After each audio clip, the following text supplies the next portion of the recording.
agradecer al Centro Ugarte, a Dunla, bueno, por supuesto, a Mara, a Sol, a Ernesto vos también, Magalí, Silvia, un gustazo estar con ustedes en esta actividad de formación, como Silvia introdujo. Bueno, compañeros, compañeras, amigas, y con este lujazo de panel, ¿no? Tanto Gustavo como Emilce, un honor. Así que muchas gracias por la invitación. Bueno, en lo que a mí me toca, yo voy a marcar 4 o 5 puntos que me interesaba como para contribuir al debate. El primero, que estamos en plena transición histórica del sistema mundial. Es decir, el sistema mundial hay procesos de hegemonía, estamos con la hegemonía estadounidense o anglo-estadounidense, ¿no? Dominante, momentos de crisis de hegemonía y momentos de caos sistémico. La hegemonía no solamente es que una potencia es dominante, sino que hay una configuración del orden mundial, un conjunto de alianzas dominantes, una determinada división centro-periferia, una determinada división del trabajo, una forma de acumulación o de organización de la economía mundial y en particular, en este caso, el capitalismo mundial. Estos son periodos largos, ¿no? La última gran situación de caos sistémico o desorden global o gran disputa fue entre 1914 y 1945 o hasta el 53, la Guerra de Corea, ¿no? Donde emergió la llamada hegemonía estadounidense, el capitalismo fordista, y bueno, se desarrolló una nueva fase en la configuración del orden mundial, las instituciones de las que hablaba Gustavo muy precisamente, ¿no? Banco Mundial, FMI, Bretton Woods, y que es parte también de una hegemonía anglo-estadounidense, digamos que viene desde el triunfo sobre Napoleón en 1815, la subordinación de las dos grandes culturas, civilizaciones de Asia, la India y China, su periferización, la destrucción de sus aparatos productivos también. Recordemos que la India era una enorme productora textil y pasó a ser destruida esa industria textil para ser meramente exportadora de materias primas. Lo mismo China, que representaba el 30% del Producto Bruto Interno Mundial al principio del siglo XIX. Bueno, esa periferización que se mantuvo en la primera fase del siglo XX. Entonces, nosotros estamos en esa transición.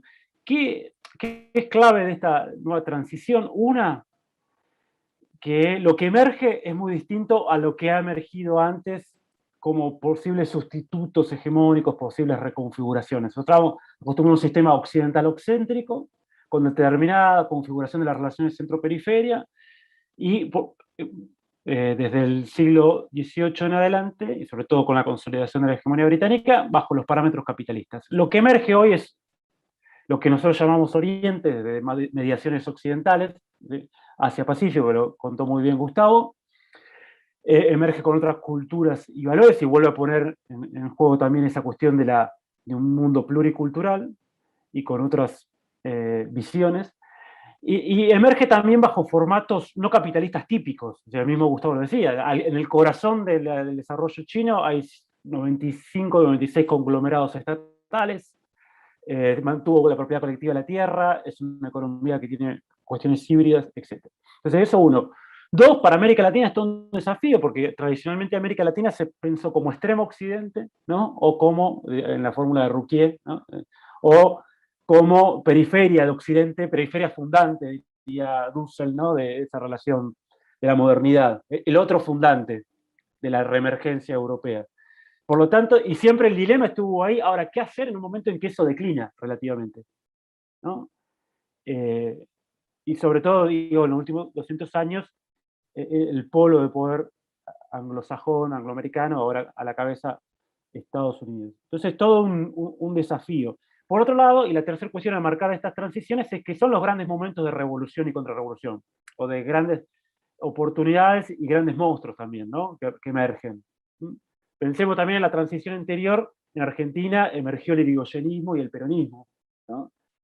Que sobre el principio y sobre el final de esa transición intentaron dar respuesta nacional y de las clases populares a cómo encarar esa transición o cómo construir en la debilidad de los imperios que se enfrentan, de la crisis del capitalismo mundial, de la crisis de nuestro modelo primario exportador que bien describía Gustavo en un momento de crisis generalizada, escribir otro modelo desde las clases populares, de los intereses nacionales, de nuestras culturas. Son esas transiciones ¿no? donde emergen los grandes procesos de revolución pero también de contrarrevolución, y los grandes monstruos, y que no es meramente en Argentina que se dio eso. Pensemos que eso también se inicia la Revolución Mexicana de 1910, la Revolución Rusa del 17, los nacionalismos populares en toda América Latina, pero también la Revolución de la India en el 47, o la Revolución China del 49, justamente que estamos hablando, ahí cuando termina su siglo de humillación y se para, después de una revolución nacional y social, como otro jugador, termina con lo que diría Sun Yat-sen, ¿no? Con la hipercolonia.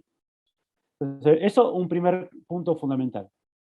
El segundo punto es un poco un intento de periodización, que yo laburo mucho porque me parece que es ordenador. Nosotros, esta transición en términos geopolíticos y las formas fundamentales de esta transición, entiendo yo, emergen o se desarrollan entre 97, 99, 2001, en ese periodo, 97, 2001. Para esos años tenemos un conjunto de fenómenos claves. Estamos en la Belle Époque neoliberal, ¿no? La Belle Époque de la globalización financiera neoliberal, que había sido la forma en cómo resolvió el periodo de crisis de hegemonía anterior el polo de poder anglo-estadounidense y Occidente. Esas 5 contradicciones, es decir, cómo superar a la Unión Soviética y impedir que se expanda, el peligro rojo, cómo subordinar a las clases populares en el centro, que estaban fortalecidas, bajo pleno empleo y bajo un modelo de desarrollo más inclusivo, los estados de bienestar, cómo subordinar al sur global insubordinado, justamente bajo los proyectos nacionales populares de desarrollo en América Latina, o el socialismo árabe en el mundo musulmán, o cómo de alguna manera romper ese ciclo de crisis de baja rentabilidad, y bueno, eso se dio en el formato de globalización financiera neoliberal.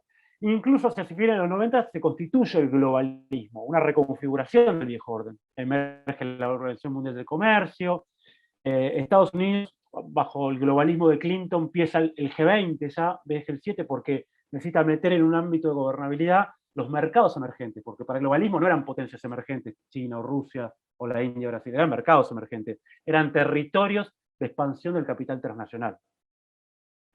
Y que la crisis del 97 en el sudeste asiático, 98 en Rusia, 99 en Brasil, agudizó procesos de extranjerización de las economías, procesos de imposición de esos programas neoliberales, de flexibilización laboral, de lo que algunos llaman acumulación por desposesión, o transferencia de riqueza en los sectores del trabajo y la producción hacia el poder financiero, desarticulación de las capacidades estatales, nacionales, desnacionalización de los estados-nación. En ese proceso se produce una reacción hacia fines de los 90, y por eso marco una fecha clave, 99-2001. Una reacción contra un mundo unipolar, contra el consenso de Washington, contra la globalización financiera neoliberal, y lo que pide es democratizar el mundo, democratizar las relaciones norte-sur, democratizar el reparto de riqueza y recuperar agendas nacionales, populares y regionales de desarrollo. Entonces, fíjense que tenemos primero a Rusia y China. En Rusia emerge Putin como una respuesta nacionalista a ese proceso, frente al unipolarismo de Washington y al avance sobre Europa del Este y otros procesos. Reconstrucción de las Fuerzas Armadas, recuperación de la industria hidrocarburífera.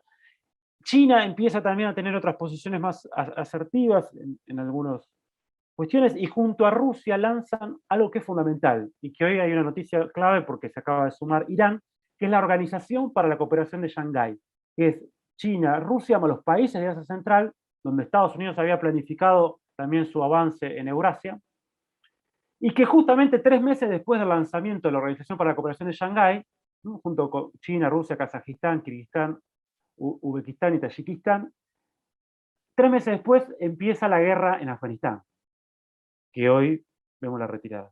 Porque esa guerra guarda relación no solo con el tema de los talibanes, sino también con esos movimientos que se estaban produciendo en Eurasia.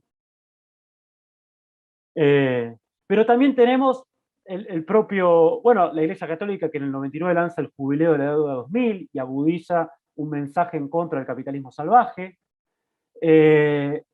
Acá en Argentina y en Brasil tenemos las grandes crisis y el desarrollo de los frentes nacionales que dieron lugar a los cambios, ¿no?, y a la apertura de los procesos contrarios al neoliberalismo y al consenso de Washington, el kirchnerismo en Argentina y el lulismo en Brasil, que se hacen sobre esa crisis y que incluso incluyen a burguesías locales golpeadas. No es casualidad que el vicepresidente de Lula haya sido Alencar, el primer vicepresidente, un industrial de Minas Gerais, ¿no? Y referente de la Confederación Nacional de la Industria, o que acá uno de los grandes promotores del cambio de modelo fue el grupo productivo, un sector de la Unión Industrial Argentina y de sectores golpeados por esos modelos neoliberales que junto con sectores sindicales, organizaciones sociales y articulaciones con la política, ¿no? Y nuevos liderazgos políticos dieron lugar a esos cambios de modelo. Si, no es casualidad que en 2001 se inicie la transición en América Latina. Tenemos la guerra del agua en Bolivia en el 2000, que es la misma discusión, y donde, dice García Linera, comenzamos a ver el develamiento de las contradicciones que van a dar lugar después al ascenso de Evo y al movimiento socialismo 2005-2006. Después sigue con la guerra del gas o por la nacionalización de los hidrocarburos en 2003. Tenemos la gran crisis en Ecuador. ¿Sí? Es un periodo que se empieza a gestar otro mundo. Después hay otro momento clave, que es el 2008-2009, la gran crisis económica. Pensemos que desde esa gran crisis económica del 2008-2009 hay un conjunto de hechos fundamentales. Una, Europa la zona euro dejó de crecer, en términos nominales, de acuerdo al Banco Mundial, quedó estancada, y Japón también. Estancadas, en términos a precios actuales estoy hablando. Estados Unidos creció, pero a costa de un enorme proceso de financiarización. Doble déficit fiscal y comercial. Y eso, con la maquinita de imprimir dólares y el endeudamiento, que imagínense, emitieron 3,5 billones de dólares en ese periodo para poder salir de la crisis, y ahora acaban de emitir 3 billones más para encarar la pandemia. Billones de dólares estamos hablando. 3 billones de dólares serían 8 veces la economía argentina, solo en emisión, impresión de papelitos, ¿no? Después. Entonces, enorme proceso de financiarización. Pero además de eso, China desde ahí hasta acá multiplicó casi por 4 su PBI nominal. Multiplicó por 3 los ingresos de los trabajadores, y además ahí China lo que hace es, gran parte de la plata que destinaba a comprar deuda norteamericana pasa a meterla en el mercado interno. Y tienes un enorme proceso de desarrollo que parte describió Gustavo cuando hacía referencia al tema de el desarrollo tecnológico, ya en adoptar características ya no solo de semiperiferia industrial, sino de territorios con características de espacio central, ¿no? Entonces, y eso es clave también porque ahí se lanzan los BRICS, por ejemplo, esta semiperiferia industrial emergente, pero que ya dice vamos a discutir el reparto, ¿no? De la riqueza, de las decisiones, de la división del trabajo. 2009 el lanzamiento de los BRICS. Empieza este mundo a ponerse en tela de juicio, en discusión, a democratizarse. Y también tenemos que se agudiza la fractura al interior de Estados Unidos, y eso también es clave, entre globalistas y americanistas. Algo que ya empieza en el 2001. Por ejemplo, una de las discusiones claves fue la guerra de Irak, entre globalistas y americanistas. Porque los globalistas no querían ir a la guerra de Irak, porque entendían que era pisarle los callos a Francia y Alemania ir a la guerra en Irak, que tenía enormes inversiones en Irak. De hecho, Saddam Hussein, antes de la guerra, un mes antes de la guerra en Irak, en 2003, de la invasión estadounidense y de aliados, estaba a punto de pasar había anunciado que iba a pasar sus reservas al euro, ¿no? Con todo un síntoma. Y el eje Berlín-Bagdad es un eje que tiene 100 años de proyección estratégica de Europa hacia Oriente, en busca también de recursos petroleros que no tiene en Europa. Entonces, ahí también se empieza a resentir en ese americanismo emergente que ya tiene con Bush y lo multiplica Trump, se empieza a resentir muy fuertemente la relación con los aliados, pero empieza a haber geoestrategias muy distintas adentro de Estados Unidos, adentro del viejo hegemón. Y esta fractura es clave porque después lo vemos cómo se agudiza. Incluso empieza a emerger lo que después tenemos con Trump, fuertes sectores proteccionistas, sectores industriales que quedan retrasados en la economía mundial, como el complejo siderometalúrgico, y que también llevan a propuestas proteccionistas que llevan a Estados Unidos a dinamitar las propias instituciones con las cuales había construido su hegemonía. Por ejemplo, la Organización Mundial del Comercio. Entonces, post-2009 tenemos otro mundo. Post-2014, también un mundo más complejo, que no me voy a detener mucho, pero simplemente, y ya que me parecía importante ponerlo en relación, recuerden ustedes que también en 2014 el Papa Francisco habló en una entrevista a La Vanguardia de una guerra mundial por pedacitos. Y nosotros que desarrollamos estos temas y investigamos estos temas, empezamos a construir, uno empezó a construir el concepto de una guerra mundial híbrida y fragmentada. Porque si uno observa los acontecimientos post-Ucrania, los enfrentamientos en el Mar del Sur de China, la multiplicación de conflictos bélicos, guerras convencionales, no convencionales, guerras híbridas, revoluciones de color, etc., en Medio Oriente, en América Latina, los procesos de golpes blandos, empiezan con un conflicto generalizado. Se desarrollan todas las contradicciones sistémicas. Y en ese sentido, América Latina, que venía en un proceso de ascenso en cuanto a sus grados de construir un regionalismo autónomo, o más autónomo, con la UNASUR y otras cosas, construir proyectos nacionales de desarrollo, desarrollar capacidades en las 6 dimensiones fundamentales del poder que hoy se ponen en disputa, la dimensión científico-tecnológica, la dimensión financiera monetaria, aunque ahí no se avanzó como se debería haber avanzado con el Banco del Sur, la moneda del Sur, pero bueno, la dimensión de un control de los recursos naturales y de su riqueza, parcial, pero bueno, en algunos casos, como las nacionalizaciones de los hidrocarburos en Bolivia, avanzar en la otra dimensión clave, que es tener más autonomía en lo que refiere a los grandes medios masivos de comunicación, las tecnologías de la información y la comunicación, la emergencia de un Telesur y otros, en avanzar, aunque ahí en Argentina fue muy poco, los grandes complejos industriales militares, el desarrollo de complejos de la defensa, de esa discusión. Y el sexto punto fundamental, que es el fortalecimiento de las matrices culturales desde las cuales se construyen los proyectos independientes. Esas 6 dimensiones claves que hoy están más en disputa que nunca en esta transición. Fíjense que sobre todas esas, los grandes analistas, ya sea de Estados Unidos, de acá, de allá, hablan de guerra.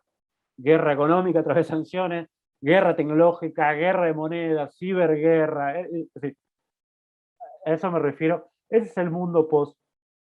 Y por último, la pandemia, digo, en esta periodización, que me quedaron varios baches, pero porque no hay tiempo, pero simplemente la quería presentar, donde se han acelerado todo un conjunto de tendencias de la actual transición.